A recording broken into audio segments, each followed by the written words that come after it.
Shalom Ouracha, aujourd'hui on a pu étudier le tour Yoredea dans le Siman Shin Lamed Aleph qui nous dit qu'on n'aura pas la possibilité d'accomplir différentes mitzvot comme Pidyon Shvuim ou bien rembourser une dette qu'on pourrait avoir, bien que ce soit des mitzvot, on ne pourra pas accomplir ces mitzvot-là avec l'argent du Maaser.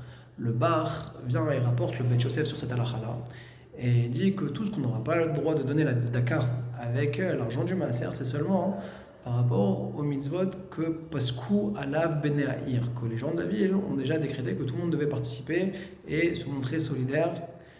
Et dans ce cadre-là, ça sera interdit parce qu'on est comme Porea Chovo, c'est comme s'acquitter d'une dette. Alors ça, c'est pas possible d'utiliser l'argent du Maaser. Mais de quel type de Maaser on parle?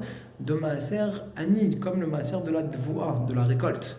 Et le bar déduit au nom du Bet Yosef que si par contre on est dans un cas où la personne voudrait faire de la tzedaka de bon cœur, ce serait chose permise.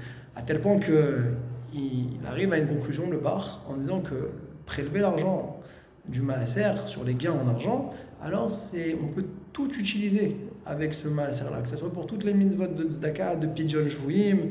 Pourquoi? Parce que d'après le bar, il n'y a pas de chiyuv de maaser, ni minatora, ni miderabanan. Sur ça, le Taz, il est cholek sur son beau-père, et il dit que non, moi il me semble que cette mitzvah de maaser, de prélever sur les gains en argent qu'on a, est une mitzvah qui semble être deoraita, et donc on aurait une marloquette kitsonite, diamétralement opposée, entre d'un côté le Taz et d'un côté le bar. Le Shout Rovot Yair, il est venu nous dire que comment le bar il pourrait avoir une opinion pareille? Qu'est-ce qui fait de l'opinion de Tosfot, qui a rapporté le Sifri, où on a des Doresh des Psukim?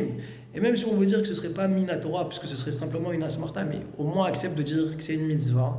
Midera comment il a pu outrepasser cette source-là que Tosfot a rapporté du Sifri? Et quelle est la nafkamina de dire que c'est au moins Midera la mitzvah de prélever le maaser sur nos gains en argent? C'est qu'on pourrait le prélever sur le net et non pas sur le brut. C'est-à-dire qu'on pourrait diminuer déjà toutes nos dépenses, qui sont celles qui sont obligatoires, et prélever sur cette somme-là. Et d'ailleurs, c'est ce qui prouve que c'est que Remez Mea Torah, c'est une allusion dans la Torah et que ce serait donc que Midera Banan. Pour conclure, on a vu le Dovev Mesharim qui lui veut dire que non. Il a compris que la mitzvah de prélever le maaser sur nos gains en argent est une mitzvah minatora, comme Tosfot l'a rapporté, et donc la dracha de Et Kol Tevoat Zarecha, Et Kol et Rabot, tous les gains, ce serait une dracha Gmura, et c'est Chiyuv Me'atora. Et la conséquence halachique de dire une chose pareille, c'est que même un Ani, même un pauvre, il aurait le Chiyuv de venir et de prélever le maaser d'argent, même si lui-même il est pauvre. Par contre, d'après le Taz, si on veut dire que c'est que Midera Banan, pour ceux en tout cas qui penseraient que le Chiyuv il n'est que Midera Banan, alors ça ne sera pas pire que les Ilchot Zdaka.